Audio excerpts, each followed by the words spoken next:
Soft landing or crash and burn? The new upcoming. Wow, that was great. That was smooth, keeper. The upcoming bull run couldn't be better timed. We'll talk about it. Stick around. We're going to see what the Fed has to say about rate increases.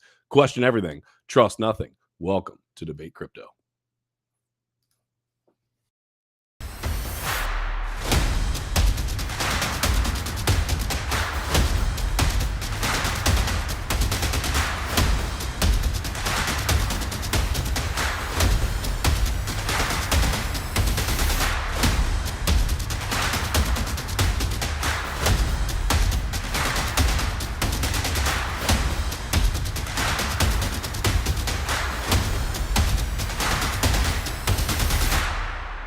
It's your boys, Keeper and Crusader, here for a special monthly update with the FOMC meeting. We got Jerome Powell coming on here in a couple minutes. Crusader, I was taking after your lead from the other day with your little blunder on the intro. I wanted to make you feel better about it. So there it is. I teed that See up what for happened. you. Karma, man. Karma. I'm It's telling one of you. those things. I'm telling you. No, I'm excited to hear what's going on. I really do think the intro that I was trying to stumble through there, I think it's important. I think the timing of what we're seeing happen will be fantastic for the bull run. With the bull run happening, this, starting to happen, I guess, with the happening being in May, with them talking about doing maybe one or two more rate increases. We'll see what they say. And then are they going to back off the gas pedal? Crusader, do you think they're actually going to start decreasing after that? Or are we going to sit I think still they for a will. while? I think they will because from what I saw, they are going to raise interest rates, or they announced that they are another 25 basis points. Okay, that's what we thought. And we tend to forget. We talked about this on the show on Monday. It was that 4 months ago, 5 months ago, banks were crashing, right? Banks were collapsing. Just recently, Pac West literally started to drop, and I think the Bank of California is trying to buy out Pac West or whatever it is. California's trying to cut some type of deal with them. With this interest rate hike again, I think it's only a matter of time before we start seeing some more of these banks starting to drop like flies again. And it's, the system can't handle this level of contraction in money supply, or I shouldn't say money supply, in interest rate hikes, because the bond market just can't handle it. And the banks have put all their money there and they're not making any money now. So it's definitely a problem. I definitely think it's going to break the system. And like we said, well, $78 billion exited the United States banking system in 1 week. And then we added like $52 billion of debt, of US debt, within like 4 days. So all these things are just all happening at the same exact time, which is a perfect time and catalyst for this next bull run, for Bitcoin's next halving event, and everything that's happened with the Bitcoin BlackRock ETF. I Yep. think this is all fuel for the fire of Bitcoin, and I don't think it can be better timed than now to Yeah. see a super cycle. Yeah, I think it's going to be really interesting to see. We've seen so many other catalysts in the past that have been really good for the markets.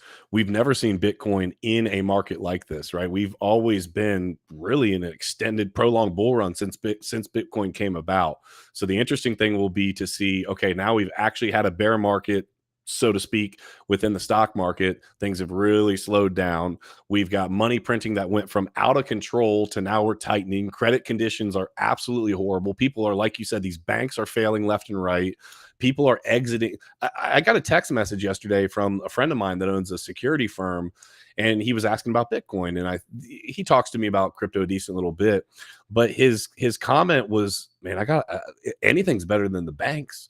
And he was asking about specifically Bitcoin. And this is somebody that has some, education on the crypto, markets, but not a ton. And the fact that you have people texting saying, hey, I've got to get my money out of the banks. The banking institution was thought to be, for the longest time, that's the safe place to put your money. You were the crazy person if you were hiding mattress money and doing all of the things that these conspiracy theorists thought.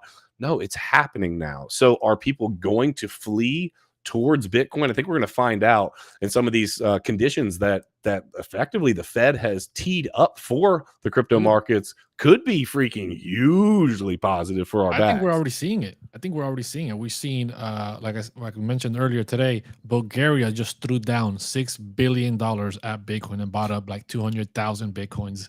I think making it the largest holder of Bitcoin of any country.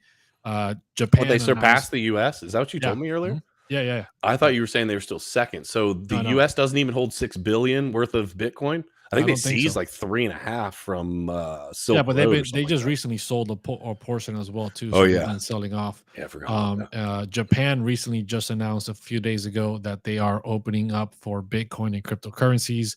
China has definitely been a big proponent lately Yep. about moving towards Bitcoin. Russia, Bitcoin mining, a lot of Bitcoin mining supposedly happening over there in Russia, and obviously there's a lot of CBDCs also coming along with all this Bitcoin move. But I think the de-dollarization process that has begun since all this inflation and then federal rate hikes happened have really sparked interest in alternate currencies. Well, Is there gonna I don't wanna cut is you it off. gonna be Bitcoin? I don't know. Jerome Powell is, jumping in. Let's see what he's got to say. Let's watch this. Uh-oh. Might wanna unmute it. Tell me if you can hear this. Price stability is the responsibility of the Federal Reserve. Without price stability, the economy doesn't work for anyone. Can you hear this? In particular, without price stability, we will not achieve a sustained period of strong labor market Crusader. conditions that benefit all. Yes. Since early last year, the FOMC has significantly tightened the stance of monetary policy. Today, we took another step by raising our policy interest rate a quarter percentage point, and we are continuing to reduce our securities holdings at a brisk pace. We've covered a lot of ground, and the full effects of our tightening have yet to be felt. Looking ahead, we will continue to take a data-dependent approach in determining the extent of additional policy firming that may be appropriate. I'll have more to say about monetary policy after briefly reviewing economic developments. Recent indicators suggest that economic activity has been expanding at a moderate pace. Growth in consumer spending appears to have slowed from earlier in the year. Although activity in the housing sector has picked up somewhat, it remains well below levels of a year ago, largely reflecting higher mortgage rates. And higher interest rates and slower output growth also appear to be weighing on business fixed investment. The labor market remains very tight. Over the past 3 months, job gains averaged 244,000 jobs per month, a pace below that seen earlier in the year, but still a strong pace. After you fire The everyone. unemployment rate remains low at Just rehire. 3.6%. There are some continuing signs that supply and demand in the labor market are coming into better balance. The labor force participation rate has moved up since last year, particularly for individuals aged 25 to 54 years. Nominal wage growth has shown some signs of easing, and job vacancies have declined so far this year. While the jobs to workers gap has narrowed, labor demand still substantially exceeds the supply of available workers. Inflation remains well above our longer run goal of 2%. Over the 12 months ending in May, total PCE prices rose 3.8%. Excluding the volatile food and energy categories, core PCE prices rose 4.6%. In June, the 12-month change in the Consumer Price Index, or CPI, came in at 3.0%, and the change in the core CPI was 4.8%. Inflation has moderated somewhat since the middle of last year. Nonetheless, the process of getting inflation back down to 2% has a long way to go. Despite elevated inflation, longer-term inflation expectations appear to remain well anchored, as reflected in a broad range of surveys of households, businesses, and forecasters, as well as measures from financial markets. The Fed's monetary policy actions are guided by our mandate to promote maximum employment and stable prices for the American people. My colleagues and I are acutely aware that high inflation imposes significant hardship as it erodes purchasing power, especially for those least able to meet the higher cost of essentials like food, housing, and transportation. We're highly attentive to the risks that high inflation poses to both sides of our mandate, and we are strongly committed to returning to inflation to our 2% objective. At today's meeting, the committee raised the target range for the federal funds rate by a quarter percentage point, bringing the target range to 5.25% to 5.5%. We are also continuing the process of significantly reducing our securities holdings. With today's action, we've raised our policy rate by 5.25 percentage points since early last year. we have been seeing the effects of our policy tightening on demand in the most interest rate sensitive sectors of the economy, particularly housing and investment. It will take time, however, for the full effects of our ongoing monetary restraint to be realized, especially on inflation. In addition, the economy is facing headwinds from tighter credit conditions for households and businesses, which are likely to weigh on economic activity, hiring, and inflation. In determining the extent of additional policy firming that may be appropriate to return inflation to 2% over time, the committee will take into account the cumulative tightening of monetary policy, the lags with which monetary policy affects economic activity and inflation, and economic and financial developments. We will continue to make our decisions meeting by meeting based on the totality of the incoming data and their implications for the outlook for economic activity and inflation, as well as the balance of risks. We remain committed to bringing inflation back to our 2% goal and to keeping longer-term inflation expectations well anchored. Reducing inflation is likely to require a period of below-trend growth and some softening of labor market conditions. Restoring price stability is essential to set the stage for achieving maximum employment and stable prices over the longer run. To conclude, we understand that our actions affect communities, families, and businesses across the country. Everything we do is in service to our public mission.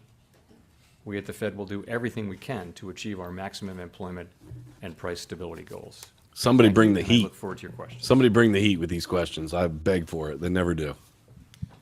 Mr. Chairman, thank you. You have, I think, a couple times in your opening remarks talked about this language in determining the extent of additional policy firming that may be appropriate. Should we take that to mean that additional hikes are likely on the way?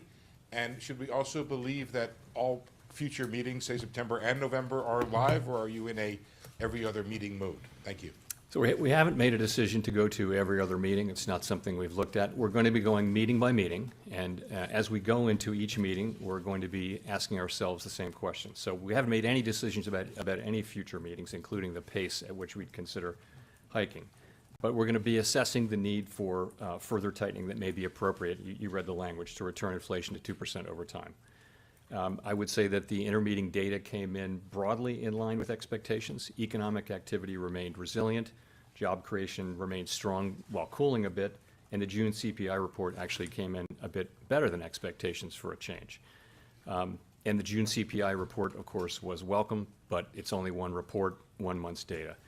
We hope that inflation will follow a lower path it will be consistent with the CPI reading. But we don't know that, and we're just going to need to see more data. So what are we going to be looking at? Really, it will be the whole broader picture. And starting with, we're looking for moderate growth, right? We're looking for supply and demand through the economy coming into better balance, including in particular in the labor market. We'll be looking at inflation. We'll be asking ourselves, does this whole collection of data, do we assess it as suggesting that we need to raise rates further? And if we make that conclusion, then we will go ahead and raise rates. So that's how we're thinking about the next meeting, and how we're thinking about meetings going forward potentially. But we're now mainly thinking about the next meeting. I will also say, since we're talking about it, between now and the September meeting, we get 2 more job reports, 2 more CPI reports. I think we have an ECI report coming later this week, which is Employment Compensation Index, and lots of data on economic activity. All of that information is going to inform our decision as we go into that meeting. I would say it is certainly possible that we would raise funds again at the September meeting if the data warranted. And I would also say it's possible that we would choose to hold steady at that meeting. We're going to be making careful assessments, as I said, meeting by meeting. And I'll close by saying we've raised the federal funds rate now by 525 basis points since March 2022. Monetary policy, we believe, is restrictive and is putting downward pressure on That's the most in activity. 23 years, by the way. If I could just briefly follow up on something you said there. You said the data in the intermeeting period, it broadly came in line with expectations.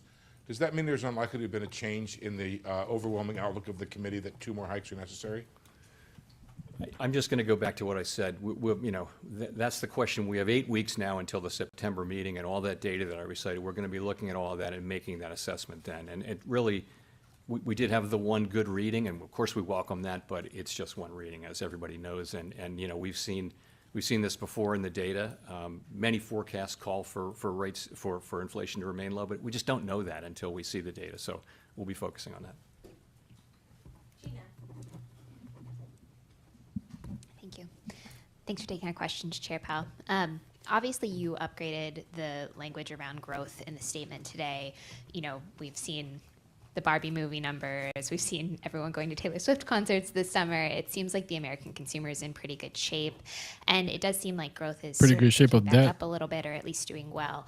And I wonder from your perspective, if that continues, if we see growth not just stabilizing, but doing, you know, performing well this summer, is that a problem because it's inflationary, or is it good news because it suggests that a soft landing is more likely? Just how are you thinking about that sort of trajectory? Chair Powell, what did you think of the Barbie movie? Yeah, so I would say it this way. Might as well have asked that. The overall resilience of the economy, the fact that we've been able to achieve disinflation so far without any meaningful negative impact on the labor market, the strength of the economy, overall, that's a good thing. It's good to see that, of course.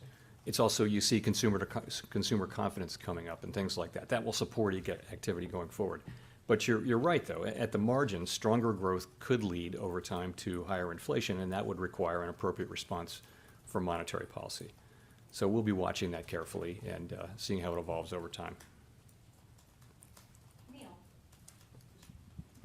Thanks, Chair Powell. Neil Irwin from Axios. So as you referenced earlier, in the intermeeting period, soft CPI, jobs reports, still strong but moderating, JOLTS looks good. So if you're data dependent, why not pause again? Why not stay on hold? Why not take another meeting off when the data was at least cutting in the direction you want to see? So if you go back to what we're trying to do here, we're trying to achieve a stance of policy that's sufficiently restrictive to bring inflation down to 2%. At the last meeting, we wrote down our individual estimates of what that would take, and the median of that was an additional 2 rate hikes. So I would say we looked at the intermeeting data, and as I mentioned, broadly consistent, not perfectly consistent, but broadly consistent with expectations, and as a result, we went ahead and took another step. And that's, you know, a labor market that continues to be strong, but gradually slowing. I mentioned that the inflation report was actually a little better than expected, but, you know, we're going to be careful about taking too much signal from a single reading. And, you know, growth came in stronger than expected. So that's how we look at it, and so we did take that step today.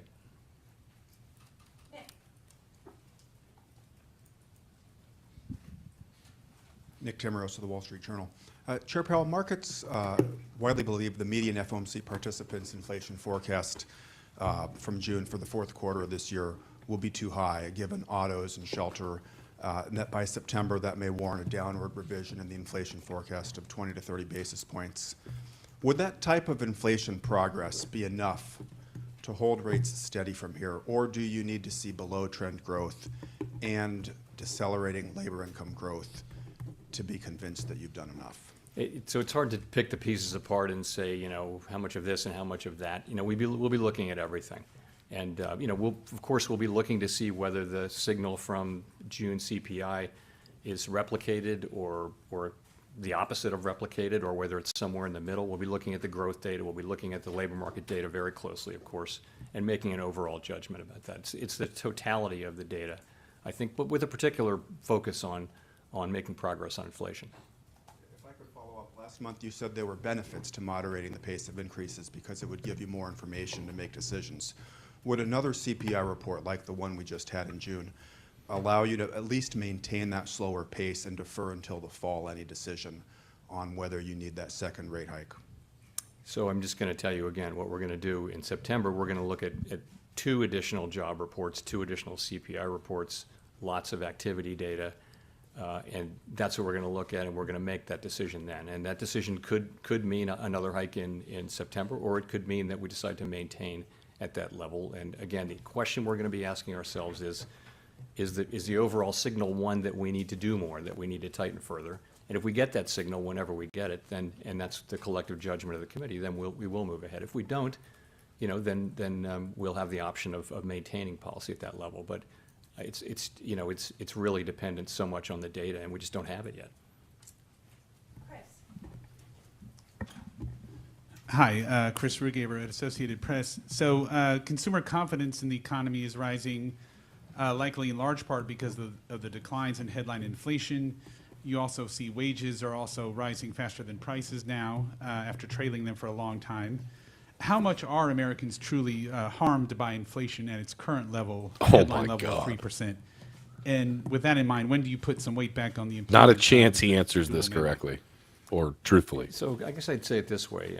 First, it is a good thing that headline inflation has come down so much, because that's really what the public experiences. And I would say that having headline inflation move down that much almost creates it will strengthen the broad sense that the public has that inflation is coming down, which will in turn, we hope, help inflation continue to move down.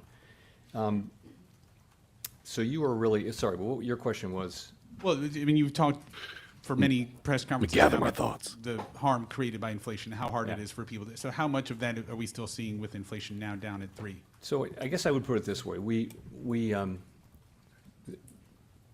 I'd say it this way.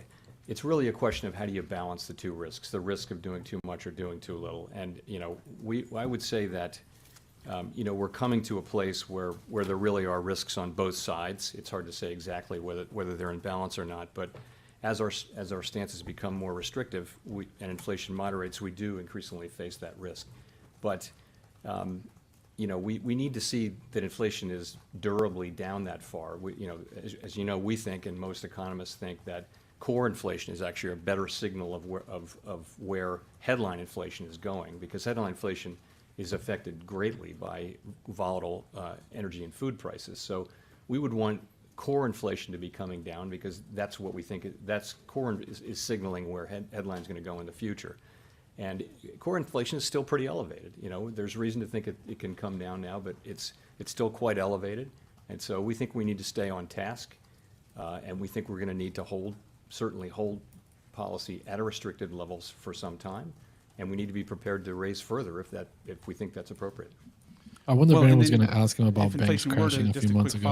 follow, if it stays at 3 or drops even a little bit more, I mean, how much of an increase in unemployment do you think is acceptable to get that last bit of inflation? People are talking about the potential difficulty of the so-called last mile of inflation. So, but how much unemployment do you think is justified to get down that last? So All it the is- unemployment. It is Fire them all. a very positive thing that actually the unemployment rate is the same as it was when we lifted off in March of 22 at 3.6%. So that's a real blessing, and that we've been able to achieve some disinflation. So we've been able to manipulate numbers so We well. don't seek to. It's not that we're aiming to raise unemployment, but I would just say the historical record, we have to be honest about the historical record, which does suggest that when central banks go in and slow the economy to bring down inflation, the result tends to be some softening in labor market conditions. And so that is still the likely outcome here. And we hope that that's as little as possible. We have to be honest that is the likely outcome. The worst outcome for everyone, of course, would be not to deal with inflation now, not get it done. Whatever the short-term social costs of getting inflation under control, the longer-term social costs of failing to do so are greater, and that the historical record is very, very clear on that. If you go through a period where inflation expectations are not anchored, inflation is volatile, it interferes with people's lives and with economic activity, and that's the thing we really need to avoid and will avoid.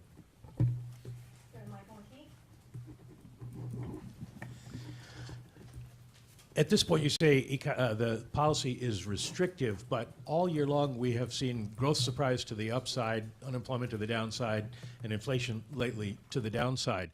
So I'm wondering, by definition, should you be restrictive enough right now under these conditions? Do you think you might need to do more? Because I'm curious about what you see as inflation dynamics now. Is the economy still moving in a direction where it creates more inflation? People talk about base effects and higher energy costs, and now we have some large labor settlements. But none of that's Or in the is CPI economy data. disinflating, and you're able to go back to the old Fed policy of opportunistic disinflation? So I'll just say, again, the broader picture of what we want to see is we want to see easing of supply constraints and normalization of pandemic-related distortions to demand and supply. We want to see economic growth running at moderate or modest levels. to help ease inflationary pressures. We want to see continued restoration of supply and demand balance, particularly in the labor market, and all of that should lead to declining inflationary pressures. Now, what we see is we see those pieces of the puzzle coming together, and we're seeing evidence of those things now. But I would say that what our eyes are telling us is that policy has not been restrictive enough for long enough to have its full desired effects. So we intend, again, to keep policy restrictive until we're confident that inflation is coming down sustainably toward our 2% target, and we're prepared to further tighten if that is appropriate. And we think the process, still probably has a long way to go. Well, do you think under current conditions you are restrictive enough unless something changes? Well, I think we think today's rate hike was appropriate, and I think we're going to be looking at the incoming data to inform our decision at the next meeting about is the incoming data telling us that we need to do more, and if it does tell us that collectively, if that's our view, then we will do more. Thank you. Colby Smith with the Financial Times. If September is in fact a live meeting, how does that square with the need for a more gradual tightening pace that you spoke of last month in explaining the rationale for holding the funds rate steady at the June meeting? So a more gradual pace doesn't go immediately to every other meeting. It could be 2 out of 3 meetings, right? It just means if you're slowing down. The point really was to slow down the decision cycle as we get closer and closer to, we think, our destination.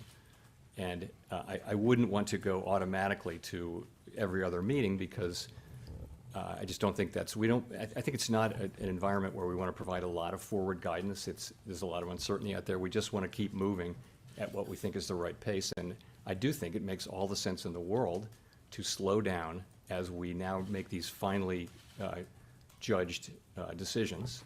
And so that's what we did. And so I think it's possible, I mentioned before, it's possible that we would move at consecutive meetings. We're not taking that off the table, or we might not. It's really going to depend on what the data tell us. That's the best we can do. So we shouldn't assume that every other meeting is the lowest tightening frequency, let's say. It could be, longer intervals in between as well. I think we're going to make a decision about the next meeting, and then we're going to make a decision about the one after. We that. ain't telling And, you. I think it'll sort itself out. Thanks. Howard Schneider with Reuters.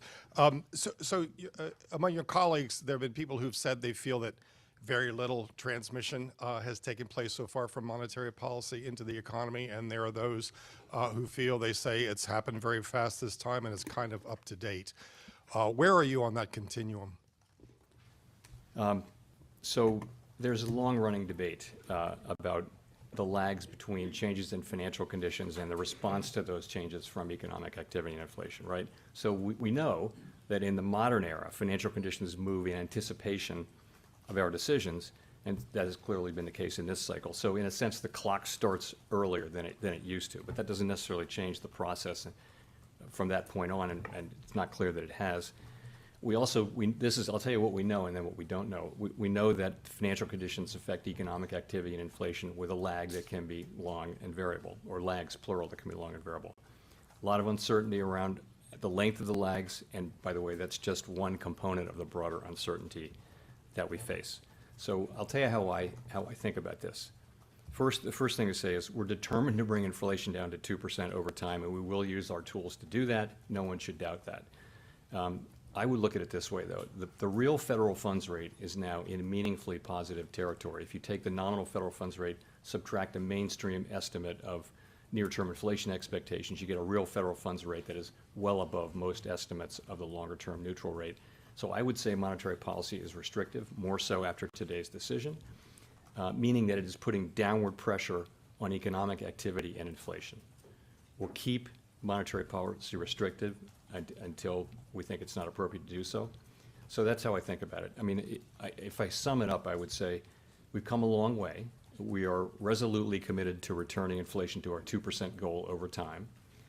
Inflation has proved stronger than we and other forecasters have expected. And at some point that may change.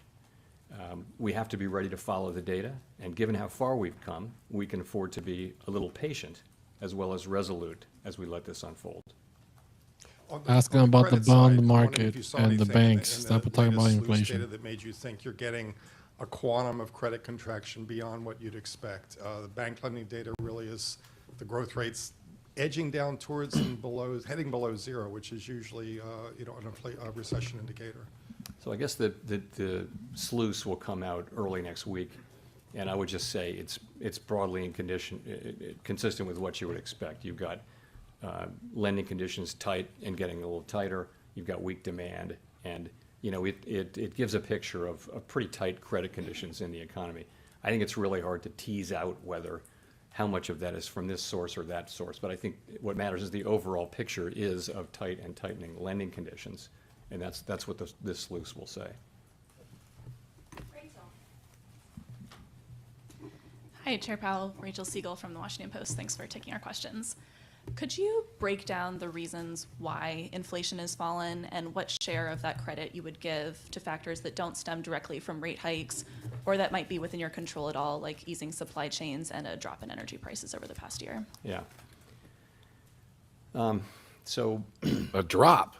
interesting question. So let me start by saying that the inflation surge that we saw in the pandemic resulted from a collision of elevated demand and constrained supply, both of which followed from the unprecedented features of the pandemic and the response from fiscal and monetary policy.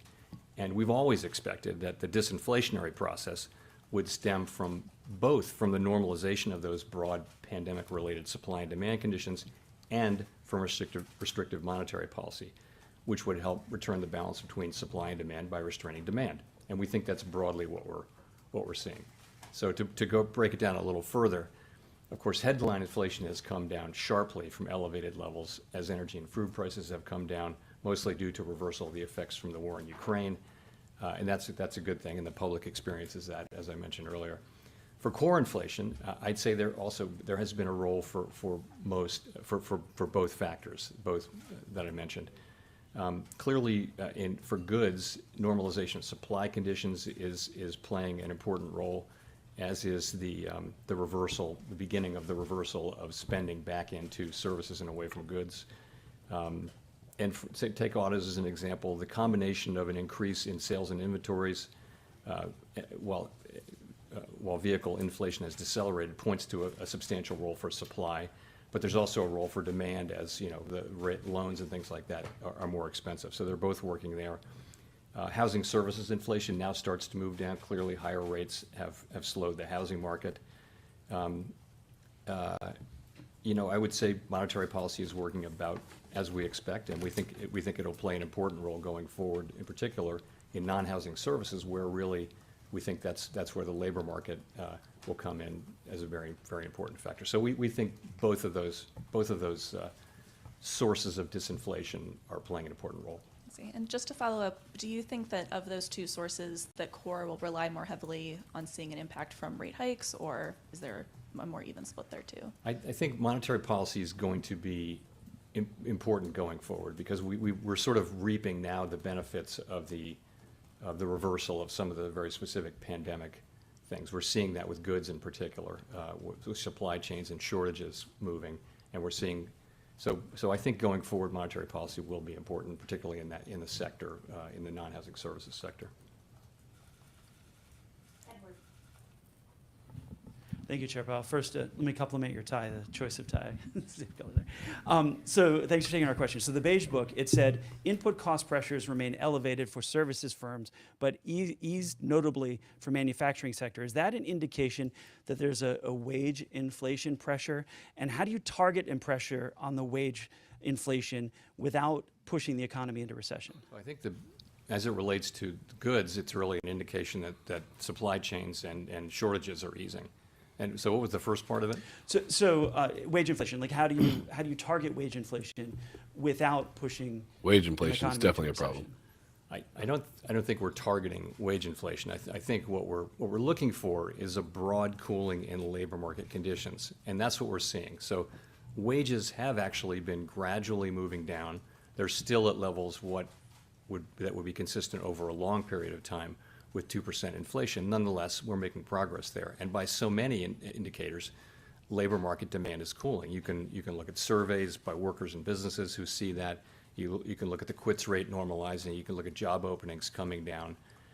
You can look at just job creation in the establishment survey has, it's still at a high level, but it was at really an extraordinarily high level for most of the last 2 years. So you see cooling, particularly in private sector in the last, in the last report. So I think we see that, and it's happening at a gradual pace. So that's actually not a bad thing in a sense, because if what we see is a labor market, very strong demand for labor, which is really the engine of the economy. People are getting hired, many people going back to work, getting wages, spending money, and that's really what's driving the economy. But that it's gradually slowing, it's gradually cooling. That's a good prescription for getting where we want to get. But still, we see a push to raise minimum wage. We're seeing a lot of unions go on strike or threaten strike. And the common thing is they come out with agreements like big pay increases, like UPS, and we have the auto workers coming up. Are you concerned then about a trend of series of big unions, these contract pushing wage inflation then? Not for us to comment on contract negotiations. Not our job, not our role. We monitor these things and we'll keep an eye on them. But really, that's something that's handled at that level, and not.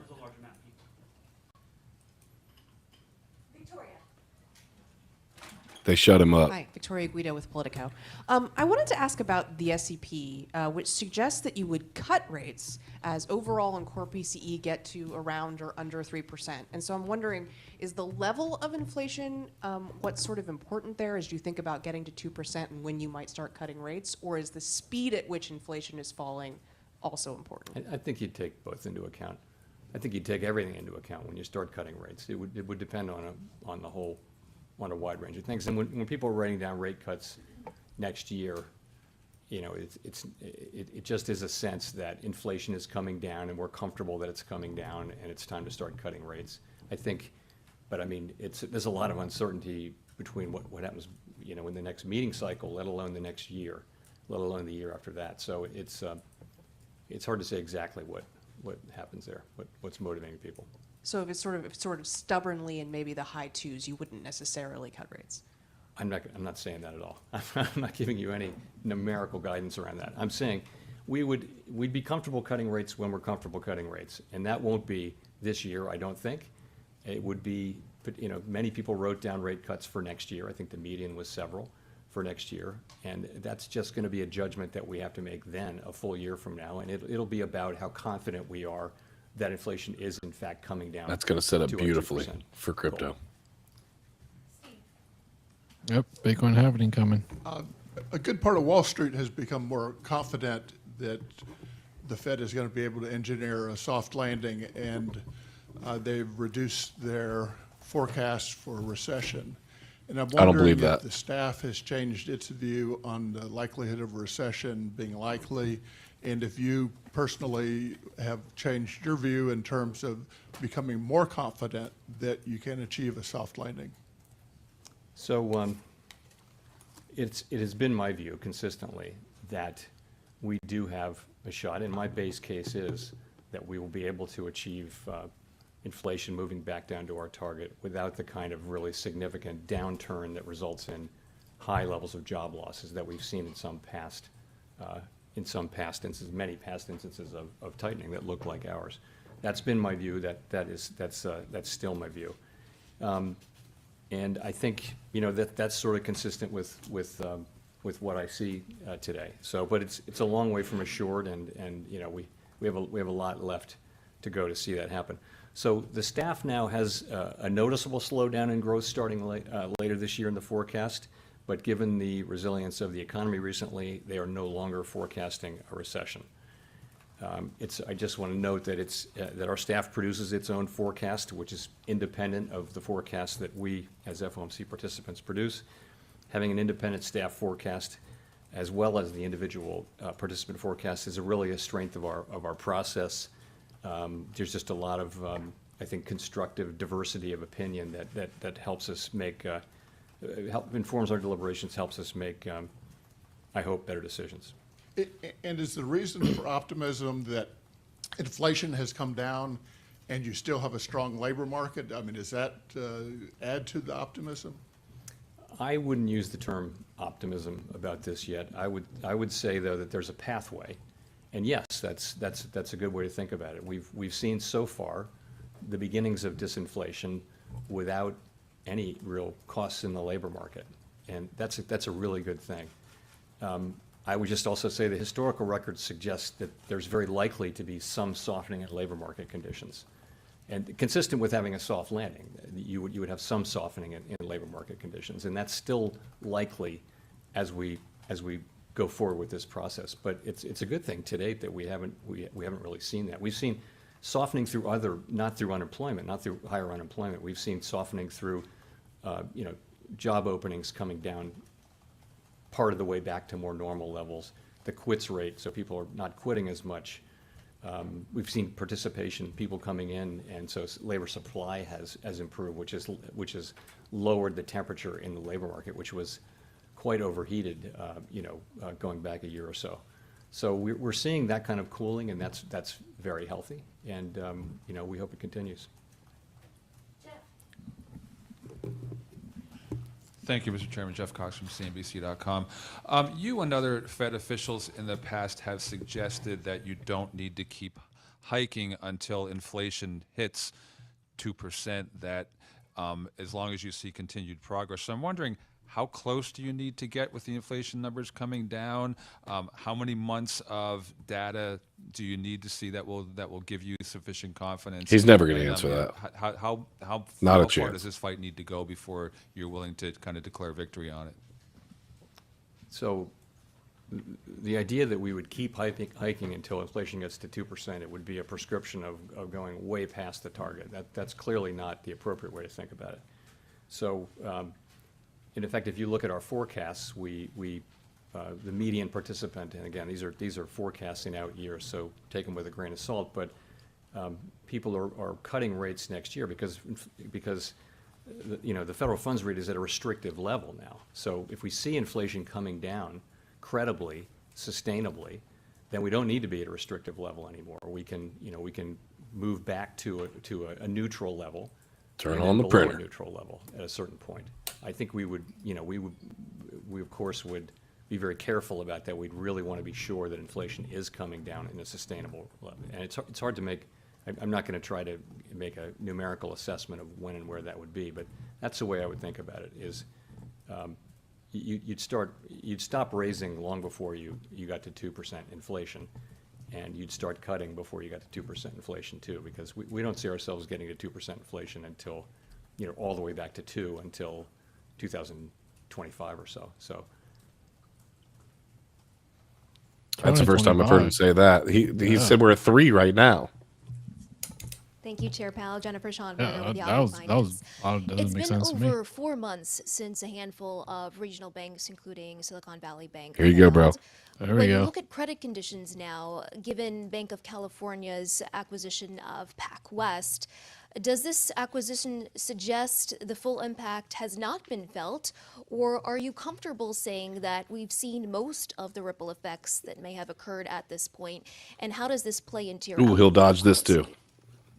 So I don't want to comment on any particular merger proposal, but Look at that. I will say things have settled down for sure out there. Deposit flows have stabilized, capital and liquidity remain strong. Aggregate bank lending was stable quarter over quarter and is up significantly year over year. Banking sector profits generally are coming in strong this quarter, and overall the banking system remains strong and resilient. Of course, we're still watching the situation carefully and monitoring conditions in the banking sector. In terms of the actual effect on, if you think of a particular set of banks that were affected because of their size and business model and things like that, that were more affected by the turmoil in March than others, it's very hard, as I mentioned, it's very hard to sort of tease out the effects on this very large economy of ours from them tightening. They may be tightening a little bit more, probably are, than other banks. The SLOOS has been telling us for more than a year that banking conditions are tightening. That process is ongoing, and that will restrain economic growth. So I think we have to take a step back from. I can't separate those anymore. I think basically we're just looking at the overall picture, which is one of tightening credit conditions, and that's going to restrain economic activity. It is a restraining economic activity. So that's how I would look at it. And how is that informing your outlook for setting policy? So I think that is an expected result of tightening interest rate policy, is that bank credit conditions bank lending conditions would tighten as well. And so the question is it more effective this time because of what happened in May? I just don't think we know that. I think we're looking at the current data in GDP, and we're seeing strong spending, we're seeing a strong economy, and it's made us confident that we can go ahead and raise interest rates now for the third time since the March events. It seems like the economy is weathering this well, but of course we're watching it carefully and expect to continue to do that. Hi, Chair Powell. Thanks for taking our questions. Megan Casella with Barron's. I wondered on wages if you were at all concerned about any inflationary impact of wages now outpacing inflation, which is likely contributing to the boost in consumer sentiment and the continued strength of the consumer that we've been seeing. Well, wages in excess of inflation means real wages are positive. Again, that's a great thing. Of course, we want that. We want people to have real wages, but we want wages to be going up at a level that's consistent with 2% inflation over time. As I mentioned, nominal wages have been coming down gradually, and that's what we want to see. We expect to see more of that. That's just more of what's consistent over a longer period of time. We don't really think that wages were an important cause of inflation in the first year or so of the outbreak, but I would say that wages are probably an important issue going forward. Labor market conditions broadly are going to be an important part of getting inflation back down. And that's why we think we need some further softening in labor market conditions. This goes sort of to the balance of risks question, but you mentioned at the start how you're keeping an eye on consumer activity and whether there might be some sort of a rebound there. And I'm curious what the Fed's explanation would be to families if further interest rate hikes start to hit the labor market, start to drive that sentiment back down. What's the message there of why you continue to keep rates elevated or to raise them? What are you going to tell all these broke-ass families? We have a job assigned to us by Congress to get inflation under control. And we think the single most important thing we can do to benefit those very families, especially families at the lower end of the income spectrum, is to get inflation sustainably under control and restore price stability. We think that is the most important thing we can do now, and we're determined to do that. And I would just point out that the people who are the most hurt by inflation right away are people who are on a low fixed income, who, when you're talking about travel or transportation costs, heating costs, clothing, food, things like that, those, if you're just making it through each month on your paycheck and prices go up, you're in trouble right away. But it's exponential either way. People have some resources and can I disagree with absorb inflation. People in the lower end of the income spectrum have a harder time doing that. So we need to get this done, and the record is clear that if we take too long or if we don't succeed, that the pain will only be greater. So that's how I would explain what we're doing. Thank you, Chair Powell. Simon Rabinovich with The Economist. You had said last month that this meeting this week was going to be a live one. In the event the market had assigned a roughly 99% probability to the rate move that you announced today. The decision was, of course, unanimous, and the statement was basically unchanged from last month. So may I ask, to what extent was the meeting actually a live one? Was there ever any doubt over the past 2 days about what the decision was actually going to be? Well, I mean, was there doubt?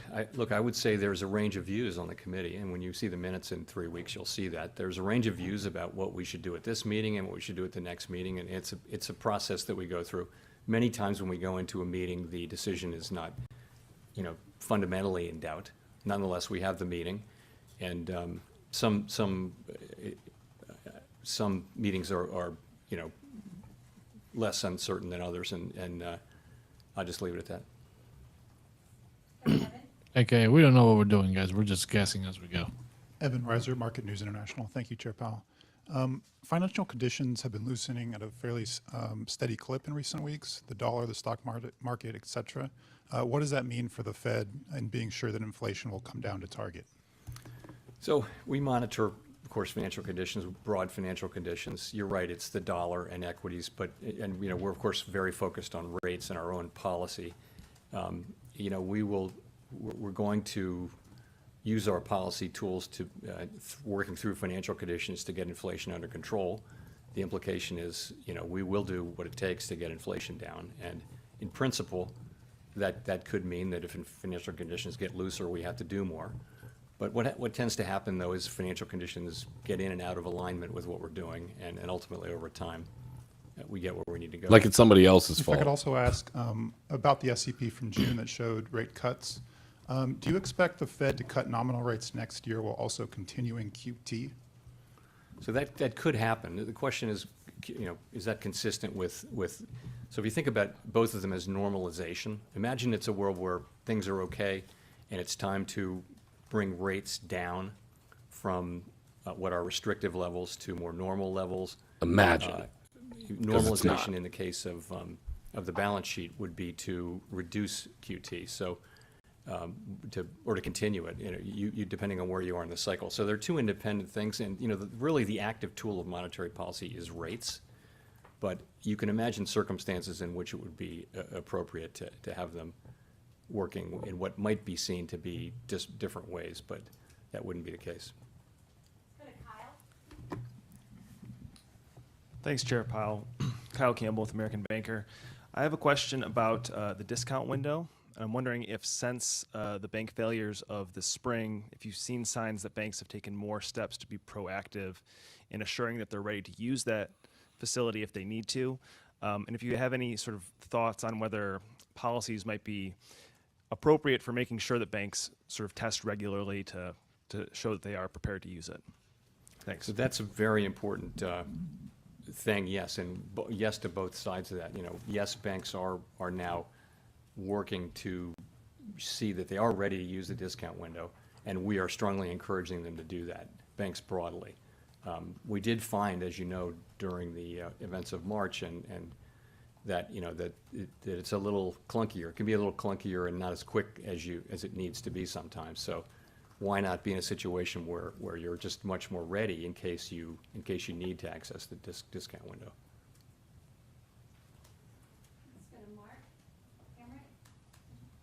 Remind me to explain that, Crusader. Chairman, I can Mark explain what he Hamrick was just with talking about. Bankrate. You've talked in the past about getting the housing market back into better balance, excuse me, and also that the market might have bottomed. Where do you see that situation and balance, or lack thereof, right now, particularly with the constrained inventory of existing homes that might otherwise be coming onto market at a time when existing homeowners are reluctant to move? And of course, all of that happening with the 30-year fixed rate mortgage still around 7% on the heels of Fed tightening, and with what you're talking about, tightening industry lending standards. Are we getting closer to balance or farther away? What's your sense? I think we've got a ways to go to get back to balance, really for the reasons that you talked about. With existing homes, you know, there are many people who have low rate mortgages, and whereas they might want to sell in a normal situation, they're not going to because they have so much value in their mortgage, which means that supply of existing homes is really, really tight, which is keeping prices up. On the other hand, there's a lot of supply coming online now, and there are people coming in. A lot of the buyers are first-time buyers coming in at buying it, with these relatively elevated mortgage rates. But I think this will take some time to work through. Hopefully more supply comes online, and we work through it. We're still living through the aftermath of the pandemic. That's a solution. We just need more houses. Hi, Chair Powell. Nancy Marshall-Genzer with Marketplace. Russia has pulled out of an agreement allowing shipments of grain safe passage through the Black Sea, and alternative routes at this point could be closed off. Just wondering, how could that contribute to higher food prices and inflation generally, and how closely are you watching that? We are watching it, of course, very closely. And you're right, the withdrawal from the Black Sea Grain Initiative does raise concerns about global food security, particularly for poorer countries that import a large share of their food. Grain prices did go up on this news, but they remain well below their peaks of last spring. And the moves that we've seen so far, I would say, are not expected to make a significant contribution to U.S. inflation. of course, we will be watching that situation carefully. So you don't think it would have a big effect on Fed policy at this point? You wouldn't say so looking at what we know now. Thank you. Thanks very much.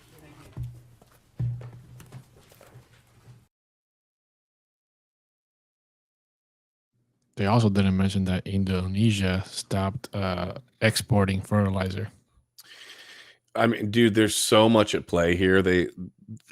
I would not want to be in his shoes. I will say that. So take away the whole pandemic that you're not going to be able, it's not like the Fed could actually like make a decision of whether the pandemic was happening. Basically, they had to respond from their overlords to make decisions, right? And then we fast forward because of the decisions that they had to make, because of obviously the massive institutions like BlackRock, Vanguard that own every piece of everything, and they have to basically respond in turn.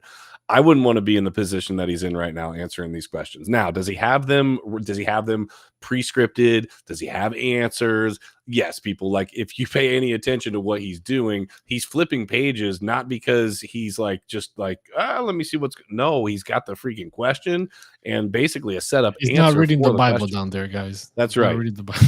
He's not getting biblical, but the reality is to what you're saying is that, okay, labor market conditions, they always talk about that. But we created the labor market conditions. How did we do that? Well, we put a ton of freaking people out of work that otherwise, a lot of small businesses, which is the heart and soul of this nation, we put a ton of people out of work and continue to let these big box places like Walmart and Amazon and all, which I'm not saying we should have shut everything down. I'm just saying that you cut the small man, the middleman, the small businesses out. You took a bunch of people out of the ability to work. And then they use the numbers to manipulate when they show you how great the labor market is. I'm here to tell you, as a small business owner, people don't want to freaking work. And when they do, they're asking for an extraordinary amount of money. Why? They're asking for an extraordinary amount of money because any of you that have gone to the grocery store, which, oh yeah, that's not in the CPI numbers. That's not in the CPI data, right? So if any of you have gone to the store, that's not in CPI data. That's convenient. The energy numbers, somebody mentioned in there about lowering energy costs. We're talking about Bitcoin mining stuff, and that's heavily, right? That's heavily reliant on energy costs. And I know for a fact from looking at contracts, energy is through the freaking roof. It went in Ohio from as low as about 4.5 cents 2 years ago or a year and a half ago. It just jumped from 7 cents this year up to 12, 13 cents. It almost doubled. And so all of these exterior, like these factors outside of, are in response to something that we created on the front end. And Crusader, the stuff that you're talking about with fertilizer, with food, this all feels to be a coordinated effort from within to ultimately put us in these conditions where we don't have anywhere to turn but say, government, help us. What are we going to do? And that's what they're ultimately, I think they're teeing it up for people who need the assistance, because as he said, the little man is hurt the worst. People obviously that have no extra money. Now they don't get a raise to keep up with inflation. They can't pay for stuff now, right? And so what do? They look for credit cards. Who's going to give me money? Or right, exactly. Who's going to give me a credit card? Or who's going to give me a stimulus? Or who's going to do this? And if they support me, then I support their policies. And I feel like that is what's happening right now as a whole, where I think that they're in a no sum win game effectively, because there's not going to be this soft landing. We've been getting absolutely smoked. I don't know. I'm on my soapbox right now, but I feel like we get, and I say this almost every time, they rub our backs at these meetings. They have these pre-planned answers. They skirt the answers that they don't want. They kind of sidestep, when the reality is, he said it. Imagine a world where everything was okay. You heard it from his lips. Imagine a world. Things are not okay whatsoever. So I don't know. I get frustrated from these meetings sometimes just because they don't really give you the real data. I think that's really what it comes down to. That's the biggest problem, is that they lie in the information that they're giving you. They skirt around answers, questions, and then they, like the data, like I said, CPI numbers never accurate. They take out whatever is not convenient to them, saying that we're at 3% inflation. Is food only up 3%? No, right? Has 30, gas got has maybe gas 30%? Has gas more prices than that. gotten any better? No. No. Right? So it's like this whole idea that we're only at 3% inflation and things are just constantly getting better, it's not true. They're just manipulating the data to show what they want. Yep. The only thing that I'm taking away from this meeting that is somewhat bullish is the fact that he talked about cutting rates by the end of by next year, right? By next year. Considering cutting rates by next year if things are set, which aligns with the Bitcoin halving and then aligns with the beginning of the next bull run. And if Yep. the printer does go burr during that time, then that's when you know things are about to fly off the shelf. And I'm not talking about food cans. I'm talking about Bitcoin. Yeah, those might be too, just because we won't have any access to them. So you better get them now. But no, ultimately, yeah, we are setting up for a really interesting bull run. For those of you that are newer to the crypto space, I'm going to guess most of you probably are not if you're in here watching us today. But if you are newer to the crypto space, normally when monetary policy loosens and there's more money flowing around, people have the ability to use that extra money to put into risk on assets that are riskier, that they can make hopefully capital to outpace what is, inflation or whatever the return that they're trying to get or beat. The reality is what Crusader was talking about is that and I was talking about is that the inflation numbers are so skewed. I don't know, Crusader, that I could think of a single thing right now, if I was to go out and buy it, that isn't up more than 20%. And I'm talking across I can't think of anything where I'm like, oh yeah, that hasn't changed. Everything is significantly up. And what do we do on a daily basis? We are consumers consuming what the market has for us, what the commodities that we need to live on a daily basis, up to and including, like I said, energy and food, the two main things that aren't on that list. So it's like we can Dude, and manipulate shelter, numbers. bro. When he was Oh, talking yeah. about houses, we just need more supply. Sure, why not? Let's just build more houses because there's just more and more land to just build on, right? Is Miami ever going to get any cheaper when they build more houses? No. You know why? Because everything here is being pushed vertical. So every time a house comes down, they're pushing up apartments. Yep. And that's all you're going to buy. You're going to buy a shitty apartment for a ton of money, high interest rates. So this whole idea of just get more houses out there. It's not realistic. It's not going to happen. And housing prices are not going to just get better because they build more houses. Because you also have BlackRock and all these big companies buying up every single family home they can get their hands on. Yep. We've talked about that before. I've got buddies in the real estate market here, and these hedge funds are buying up all of these houses. They're paying too much money on purpose, cash deals that you can't compete with as just an everyday buyer. They buy it for too much money. They have the ability to sit on the property, and then what? Well, when it comes time for you to actually buy a home and you can't because the prices are too high, the interest rates are too high, what are you going to do? You got to rent. Now you're going to pay way too much money for rent. And the facts are that real estate, you're right. If we continue to build, and I'm a builder, right? We build homes, we do renovations on homes. So that would be good for me in one of my businesses personally. But the facts are that people are spending money differently right now. Why are they spending money differently right now? For all the reasons that we're talking about, because everything is so freaking expensive. And guess what? It rolls downhill. When I go to put a quote together now for a homeowner, the reality is I have to factor in the fact that life is much more expensive for me to live right now. I own the business. I have to charge a consumer for these goods and services, right? Same thing with my employees. They're talking about the labor market being so strong. I'm going to tell you right now, I have given so many freaking raises over the past couple of years, and that you almost have to, as a small business owner, to keep your people, because the fact is they can't keep up with the same thing you're trying to keep up with. And then I have to pass that on to the homeowner so that I can make enough to pay my guys enough to pay so that they can pay for groceries. It's just a never ending cycle. And I don't know that we're ever going to get under control. Downhill. Bro. Yeah, for sure. For sure. And then the question becomes, we talk about, obviously we're in debate crypto, right? So we talk about the setup for this next Bitcoin halving. It will be beautiful timing if all of this plays out the way that we're talking. The question becomes, what are all these other countries going to do? What's the monetary policy going to look like as it relates to Bitcoin? What kind of standards are we going to be looking down the barrel of, so to speak, the proverbial barrel?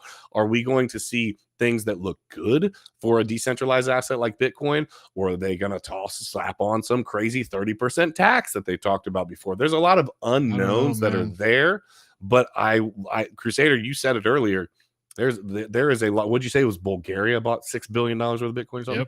Yep. Yeah, if you've got a country spending $6 billion with a B dollars on Bitcoin, it means that they know the value that is there, and we do too. And we're not here to give you financial advice, but I will tell you, Talking about financial advice. Go ahead, finish. I got something to say about that. oh, I was just going to say, but I will tell you that Crusader and I are working through some business deals right now that are heavily Bitcoin centric, and we would be putting ourselves in like a position to hopefully do really well over the years. But also, it's a risky venture from the standpoint that there's capital that's needed on the front end, but we believe in what we are invested in. We believe long term where this is headed. I think the only thing that's really the question mark is what, and this is why we watch these meetings so closely and pay attention to this, is because what are they going to do? Because all of these external factors that we're talking about, even out to the price of food and oil and everything else, end up trickling into your ability to have extra money to invest in crypto. What were you going to say about financial advice? Yeah, dude, talking about risk, right? Talking about all these countries, whether they're going to get into Bitcoin or not, right? The business deals that we're working on in the background that's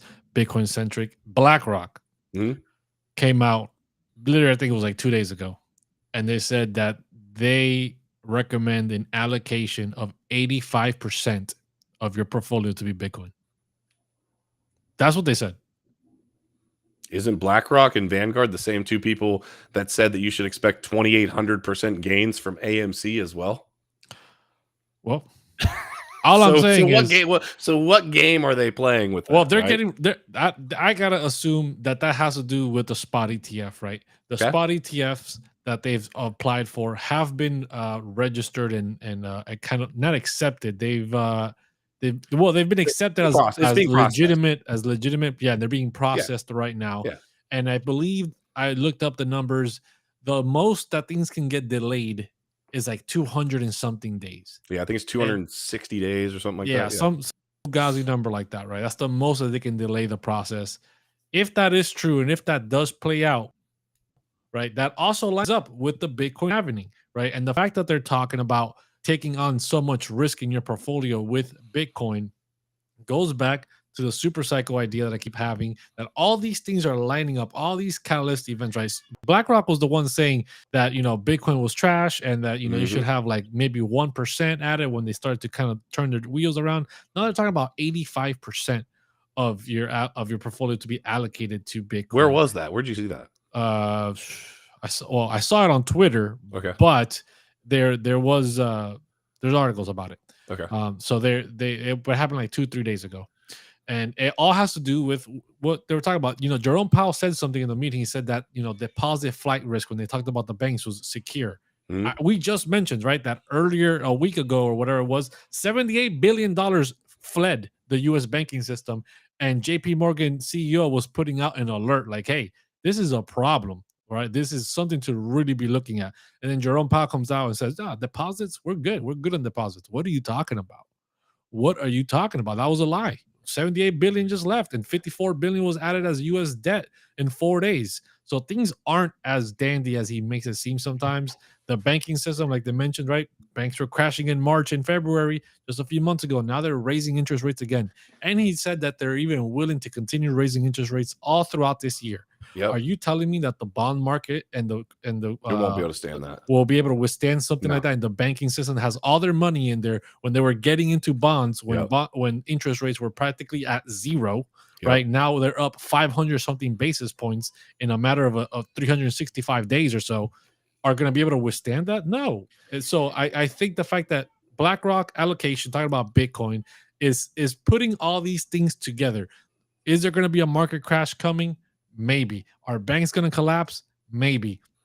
And what's the only alternative you have to all this economical crisis? Some right? sort of commodity. We look at it as Bitcoin. But what you're saying, also something else that one of the people asked, and this is a great segue into this. I said I was going to explain this earlier, but ultimately somebody asked about the discount window for banks, and a lot of people probably, if you don't pay attention to this, you wouldn't know what it is. But ultimately, it allows eligible institutions to borrow money, from the central bank on a short-term basis. But here's the reason why. It's to meet, quote, shortages of liquidity caused by internal or external disruptions. Now, answer a question for me. Why in the hell would you ever need to do that if there wasn't any problems? If there was no issues and these banks were safe and your deposits were safe and all of the things that they're rubbing your back and telling you whispering sweet nothings into your ear, why do they need that? There is literally no reason for a discount window unless there's problems in paradise. That is period and stop. No reason for anybody to ask that. And so again, this spins into, okay, if all of these problems are happening within the banking system, even down to just daily amounts of, you go into the bank and you want to take some actual cash money out and you've got to order it and it's going to take time, and basically these banks can't loan each other money because they don't have enough liquidity to do it. It's because the house of cards is falling. And Bitcoin is the only, as we see it, the only form of true hard money. We've talked about this a million times, and I'll say it again. Ultimately, an asset that what's the word I'm looking for?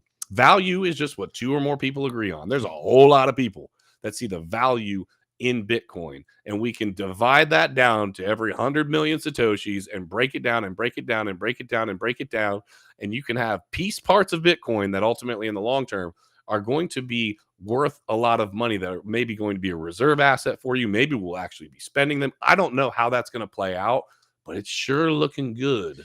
If there was no value in Bitcoin, all these countries wouldn't be talking about Bitcoin. Hell no. All Spend these $6 billion on it? Not a all chance. these institutions wouldn't be talking about Bitcoin and getting involved with Bitcoin. Yeah. Right. And yes, is it a risky asset? But when you talk about hard money, right? Fiat is monopoly money. It's just infinitely printed at any moment, right? They raise the debt ceiling, boom, $54 billion, like nothing, right? They're going to continue sending money across the world to other countries for whatever needs they need. They're going to continue printing money whenever they feel like it, whenever they need to add debt to whatever it is they need to purchase, because they're not actually making any money. They're not producing anything. And even came out today, there was a video that's floating around Twitter right now. I forgot who it is in Congress talking about, saying, the U.S. government makes money out of printing money. Of course. That is why we do it, right? Yes. And the crypto bros, they want to, he literally stated that they basically, the crypto bros are trying to take back that power from the government, of the government just printing money and making money from it. And they want to harness that by creating crypto. And it's like, well, of course we want to take that power back. Less power for the government, the better. And if we can take financial power away from the government, then they can, all this sneaky, shady stuff goes away, because they can't afford to pay the CIA to do, their dirty jobs. It's the whole point of why we got into crypto in the first place. I'll speak for myself and Crusader. We didn't like what we were seeing in this big house of cards that we're talking about. We didn't like the fact that you have these institutions that, like I said, they're just able to print, right? You're not able to print Bitcoin. Oh, shoot, you literally just pulled a quote up, right, or a comment up right now. Green Day Prophet says they can't print a ton of Bitcoin. Fiat is trash. Yeah, so they print, but you have no opportunity to really have a say in how or what that looks like. So every day that you're holding on to fiat, you have to try to outpace inflation. Then when they give you these skewed numbers that inflation is at 3%, it's not. It is absolutely not. So are they maybe chilling things out by increasing interest rates? Yes, they have to, because it slows down the velocity of money. People can't afford to buy the houses at the prices they're at, as an example. Kind of a top line indicator can be like real estate. People can't afford to do that. Why? Well, the prices are high and the interest rates are high, right? So that makes sense. It's like, wow, I just can't afford to do this. It amazes me at some of the home prices that there are right now. And then the supply that we're talking about. So supply and demand is all screwed up all over the place. It's in the real estate market. It's in the labor market for sure, but they keep telling us that that's okay and that's good. I just can't say enough that I don't like how they just change definitions, rub your back, tell you everything's okay when they know that it's not. But CryptoFace said something to me one time on a stream. I did either a short or a TikTok on it. He said, "What do you want him to say?" Because if he did come out and tell you the truth, people want their back rub. People want to be told everything's going to be okay. You know, when you're going through a crisis in your life, you want somebody to reach out and tell you, hey, listen, like, breathe. It's going to be okay. I'm here for you. So I look at this effectively as that's what they're doing.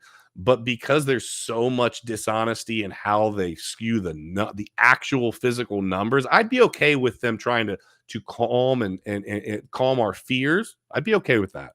But don't tell us that the numbers are this when they're not. That's really what it comes down to for me. It is not. Fiat money was created for them to continue to be able to make money, not to have anything backing it up, and they can just make decisions to move the velocity of money how and at what pace they please.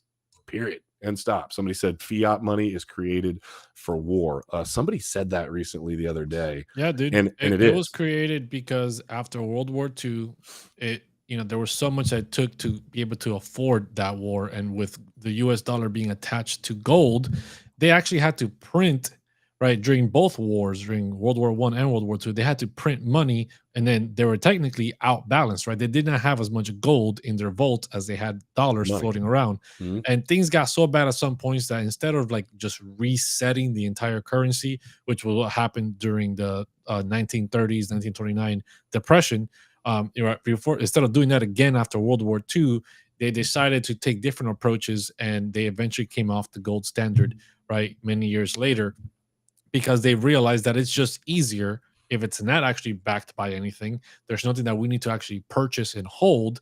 We can just create it out of nothing. So we don't need to buy more gold to back our currency and then be able to buy that gold. You need to produce money somehow and then be able to buy the gold and say, okay, we're going to go buy, another F-35 that costs another, $35 million. What? Just hit up the printer, get 35 million, buy all the F-35s that you need, and let's make it happen. And buy it from a company that you ultimately have handshake deals with anyway, that's going to profit from you profiting, from them profiting, from them printing. It's all just this cyclical racket of the allows them to do wealthy. Everything a lot quicker without any repercussions because they don't have to wait. But the reality is, at some point, you are dealing with effectively monopoly money. Who is it? It became monopoly money once it wasn't backed by anything. So Venezuela, I think, as an example, wasn't it the Bitcoin conference where the guy was giving away stacks of freaking Venezuelan money? I mean, I don't think that we're going to see that, because we're going to flop over to a CBDC. We're going to be pushed into, and that's a whole nother conversation. But the facts are, this sets up well as it sits right now for Bitcoin. And we're here to talk to you about cryptocurrency.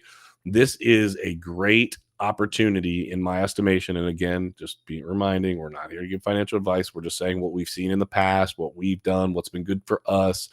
This sets up, I can't think of a better set of circumstances. You have the Bitcoin halving, right? We're in the middle of a bear market right now. Okay. They're talking about, so we've seen a lot of pain. Now, do I still think that we have more pain to come? I do. I still think we have a big hit in us, and I don't know what's going to spark it, whatever the case may be. But part of the reason we talk about dollar cost averaging is because we don't know if that hit's coming. And that's what I told my buddy when he was asking me, should I flop all this money into Bitcoin? I told him, hey, listen, you got to do what you got to do, but just keep in mind that we don't know the top, we don't know the bottom, blah, blah, blah. But it all sets up now the Bitcoin halving next year.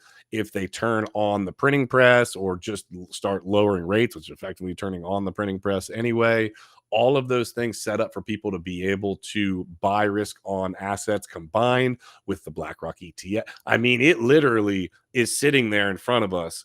But my probably biggest question is, when BlackRock starts telling you to have 85% of your portfolio in Bitcoin, are they trying to use people for exit liquidity right now because they know that we have a big hit coming up soon? Because think about it. A move from 30,000 to 20,000 for you and I is a big move. Okay. It's 33% of whatever we have in Bitcoin.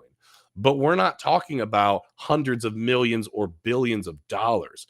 Think about a 33% change for people that have billions of dollars in Bitcoin. That is massive. So if they knew that the setup was there, you start having people pump into Bitcoin, and they're selling through that, you know what I mean? Selling out of that pump and drop the price. And then boom, okay, now we got it where we want. These institutions are okay, 20K or whatever the number is. Now we can start, start the bull market. But ultimately, the difference between 30,000 and 20,000, in my estimation, over the long term, you're going to kick yourself either way if you had the opportunity to put more in and you didn't. I think we're going to look back at 29K and say, what the hell was I doing? Why was I not continuing to dollar cost average at 29? Because I wanted to see it at 22 or 18 or whatever you want to see it at. I think it's that's sets up definitely a very true statement right there, right? Same thing happened at 15. A lot of people are kicking themselves. They didn't buy any Bitcoin at 15 because they thought it was going to go down to 7 or 8 or 10 or whatever it was. Now we're at 30, 29. They're like, man, we got to go back to 15. But then it happens all over again. Bitcoin drops to just 20, like you said, and people are going to freak out. Ain't nobody going to be buying Bitcoin at 20. But they were just saying that they wanted it at 15 when they were at 30, right? And it's this thing. It's like, people are so focused on the narrow-minded aspect of what the price is day to day that whether Bitcoin's at 30,000 today, 20,000 tomorrow, 15,000, 5 years from now, where do you see Bitcoin? Do you see it anywhere near those levels? And if the answer is no, then why do you care if you're buying right now at 30 or you're buying at 20? Because let's be real, most people aren't going to be buying full Bitcoins at a time. That's just a reality, right? Doesn't matter. No, I know. But what I'm getting at is ultimately the price appreciation for somebody that buys 100 Bitcoin is the same for somebody that buys a tenth of a Bitcoin, the actual percentage price appreciation, right? But if you're buying larger and larger amounts, it is larger amounts of overall money. So some of these institutions will play things differently in how they enter and exit the market is kind of what I'm getting at. Oh, yeah. The institutions will definitely always try to time the market, right? Yes. Get in at the best time. But I'm saying as the average person Yeah. looking at these prices, in blindfold yourself and continue to buy.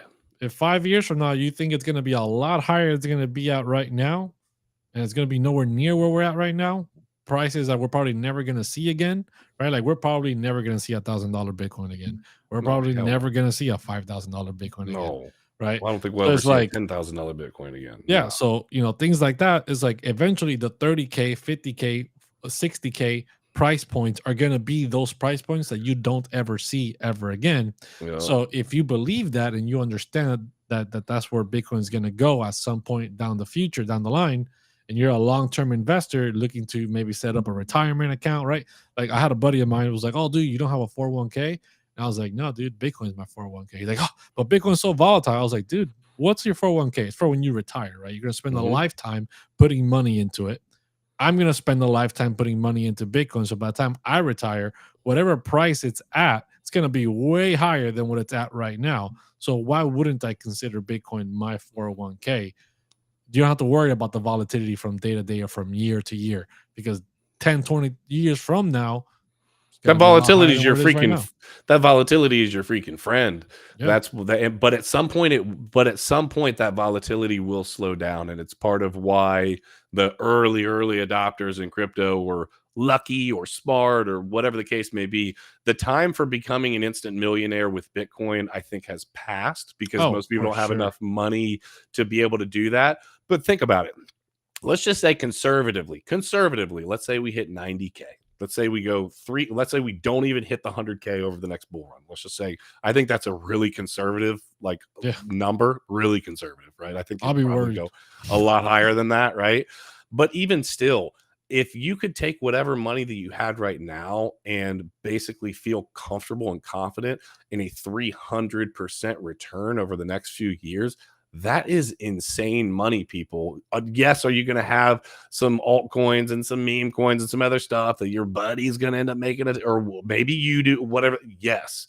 But like Crusader said, this is our long-term play. Ethereum and Bitcoin for me are my long-term. I believe in this. I'm not stepping into the crypto casino, I don't feel like, anymore with Bitcoin and Ethereum. That's just for me. I feel like some of the other alts, I'm still playing in the casino a little bit.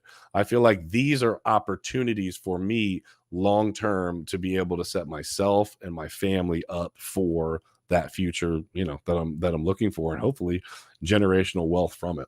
So I'm just curious in the chat real quick, if you did or didn't, watch today's, show, or if you did or didn't watch the FOMC meeting today, do we believe, just put a 1 in the chat if yes, put a 2 and no.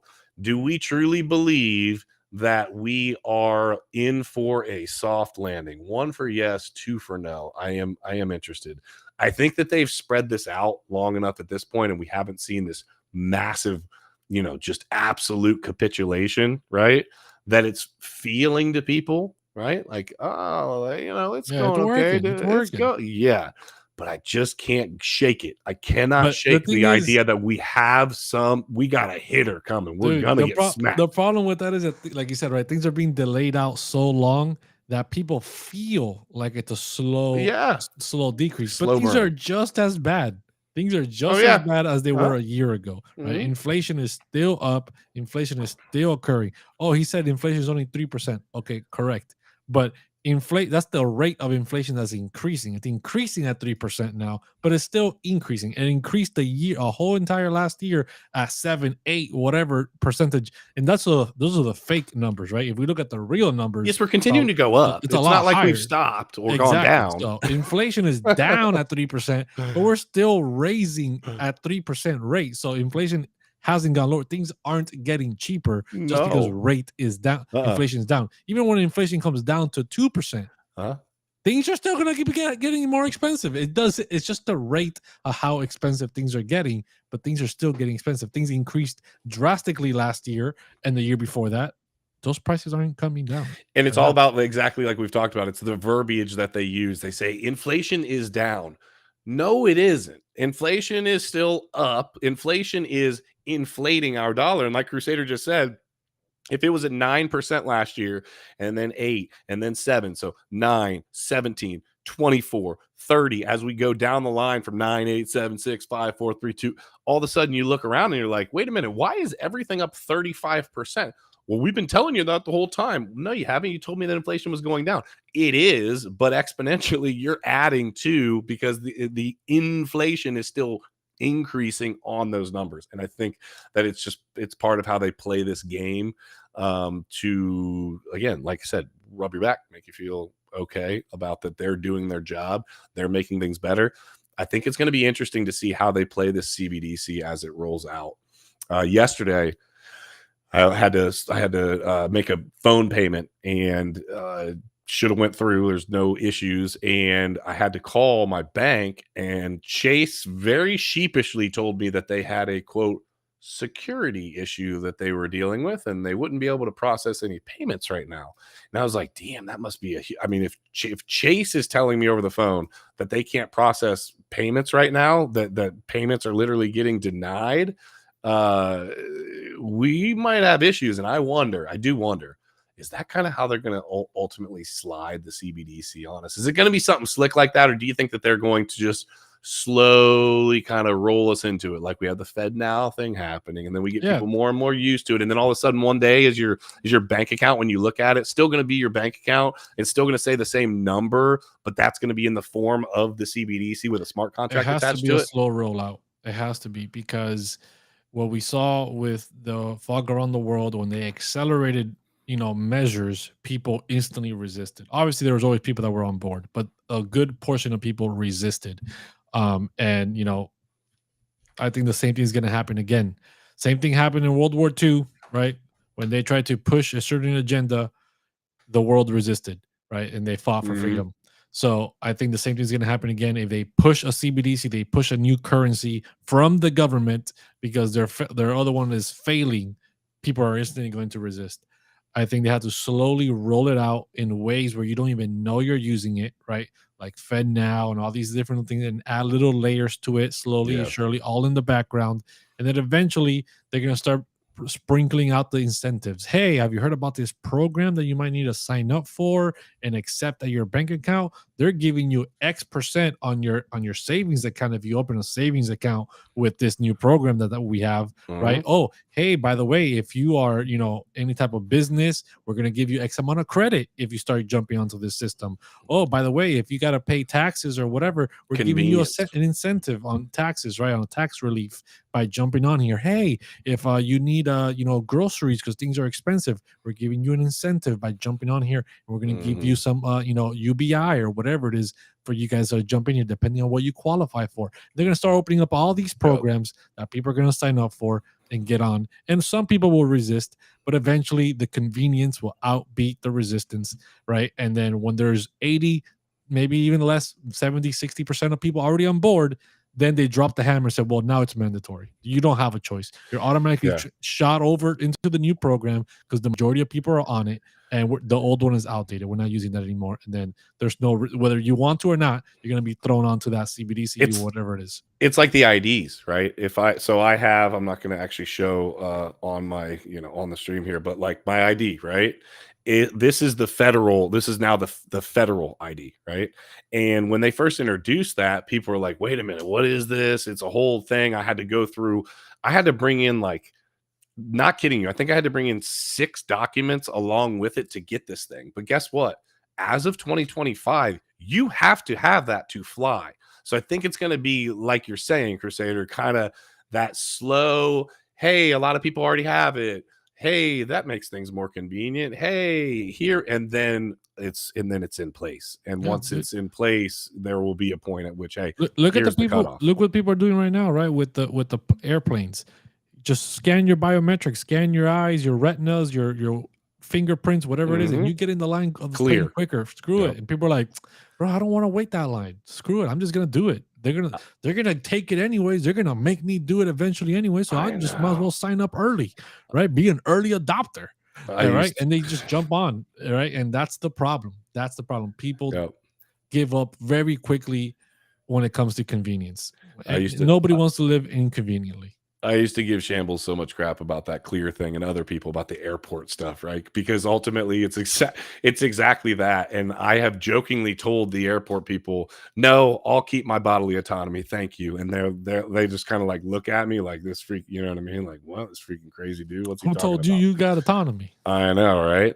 And so, yeah, as the technology rolls out, ladies and gentlemen, just be prepared. There is going to be a lot of incentives for you to jump on board. So be prepared. It will probably be convenience related. It will probably be financially motivated. Always be because if something makes my life easier, okay, now I'm willing to look at it. Even people that are against it, think about it. Even as against this as Crusader and I are, right? Let's say they make it so that running our businesses is damn near impossible without it, right? You literally are jumping through hoops left, right, sideways, can't get paid. It takes an immense amount of time to transfer money. People can't pay you. Now, all of a sudden, what are you going to do? You're going to let your family effectively suffer or starve? Yeah, that's a perfect example. They're going to do that. Yeah, like I'm you just were saying about scared. transferring money, right? Imagine when they transfer into this system, right? All the transfers And you try to say no. instantaneously, right? This and that. They're going to cut people from working the job that they're doing right now. So then when you, the person that has been resisting this new program, has to call them and get approval, there's going to be 2 guys on the phone, right? Or 2 women, whatever you want to call it, right? We're not sexist here. 2 whatever people on the phone. Out of the entire thing, they're going to have 100 million people calling, and they're saying, well, you could make it a lot speedier and faster if you just signed up for the program. This program is, less, we have less funding to take care of this problem, and we get backed up all the time, just like the IRS never answers the phone, right? And it's the same concept. So then if just you're like, I've been trying to call these people for 3 days to try to get this money transferred. I'm on hold for 3 hours. And it'll piss off your customers. And then they hang up on me, and I don't get that. Okay, damn it. I'll just sign up, because I got to get this payment through. And that's it. They got you. They got you, man. Exactly. And when the pressure starts coming from when the pressure comes towards you at your actual ability to make money, that is where you are going to be just absolutely hit. Because you have to be able to earn income for yourself and your family, right? So, there's people that say, well, I'm going to live off grid. I'm going to do all of these things. That's beautiful. That's great. I think that that's going to be increasingly harder and harder and harder to do as well as they continue to basically globalize. This effort is going to, I guess what I'm saying, I'm working on my master plan. Yeah, it's going to push from the outside in, and it's going to squeeze everybody in to their ultimate goal, which is this new world order. And we're not usually, I know it sounds kind of crazy, like, wait a minute, like, why would they do? They've got a million reasons, and they're saying it right in front of your face. Just most people don't want to listen. So the Fed meeting, just kind of rounding this up, Crusader and I, hey, actually everybody on here, first of all, smash that like if you haven't already. Thank you for being here. You could be anywhere on a Wednesday afternoon, but you're hanging out with us. So we love you guys. We appreciate you. Crusader and I are both going to be on Around the Blockchain. We were on Around the Blockchain together last week, and the show was freaking fire. We're going to be on together again today. When I say together, it will be me with more points than Crusader, but I mean, we're on the same show. Okay. Somebody likes to talk a lot. Yeah, I mean, I've been known to be good at that. But yeah, so what I was going to say was kind of rounding out the meeting today. They raised, if you weren't here, they raised by 25 basis points. That was expected. They have been kind of raising every other meeting, but they said that they're not set in that pattern. It's expected for at least another rate hike. They're effectively saying that we're at 3% inflation, but like we referred to earlier, it's still inflation. Things are still getting more freaking expensive, and the numbers are manipulated anyway. We all know that it is way freaking higher than that. But all of that just to say, we are hoping and praying that we figure some sort of way for them to be right. Like, we're rooting for it. We want the soft landing. We don't want the world to freaking crash. But I'll also say, all of these things crashing, I'll remind everybody the best thing I ever did was bought the COVID dip. So if, I'm just saying, if it were to happen and you truly believe in a possibility of a Bitcoin standard, as I point to the book that is in my car right now, not behind me, it's I was about to say, usually that's a sitting right coffee there. mug, bro. Yeah, as I point to this coffee mug. No, as we move towards what we believe as some sort of a Bitcoin standard, this could all play out to be a beautiful, beautiful setup in kind of a backwards way where the economy absolutely is dying, but Bitcoin saying, hey, over here I am. I'm here to solve problems. And that's ultimately why we got into crypto in the first place. So unless you have anything else, Crusader, I think we got to go get ready for Around the Blockchain. You good? Let's get it. Crypto fam, we love you guys. We appreciate you again for being here. Smash the like if you haven't already. Question everything. Trust nothing. And until next time, hodl like it's out. We will see you soon.